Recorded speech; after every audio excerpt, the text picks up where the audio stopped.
sargaal sare oo u hadlay wasaaradda arrimaha dibadda Jarmalka ayaa sheegay in dowladda Jarmalka ay joojinayso ka qayb qaadashada howlgallada dhinaca tababarada midowga Yurub ee Soomaaliya. Sababaha ay u joojinayaan tababarada ciidamada dowladda Soomaaliya ayaa lagu sheegay inay tahay jahawareer ay ka qaadeen horumar la'aanta ayadoo howlaha ciidanka Soomaaliya ay ku socdaan si gaabis ah. Saraakiisha Jarmalka ayaa waxa ay qayb ka yihiin saraakiil iyo la taliyayaal ka socda 15 wadan oo ka qayb qaadanaya tababarida ciidamada qalabka sida ee Soomaaliya waxay sabab uga dhigeen hoos u dhaca qaab dhismeedka siyaasadeed iyo mid hay'adeed iyo waliba ciidamada qalabka sida oo Soomaaliya oo aan haysan qalab wanaagsan oo lagu tababaro sida ay daabacday wakaaladda wararka ee Reuters. Sargaalka wasaaradda arrimaha dibadda ee Jarmalka ayaa intaasi ku daray in Berlin ay ka baaraandegayso sidii loo xoojin lahaa howlgallada nabadgelyada iyo tan badbaadinta dadka rayidka ah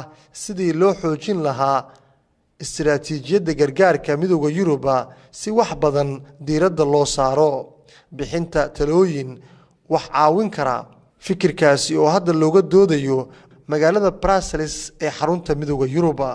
Dowladda Mareykanka oo ka mid ahayd wadamada caawiya Soomaaliya ayaa sanadkii hore waxay go'aansatay hakinta bixinta gargaarka cunnada iyo shidaalka ciidamada qalabka sida ee Soomaaliya taasi oo ay sabab uga dhigeen walwal musuqmaasuq oo iyaga haya.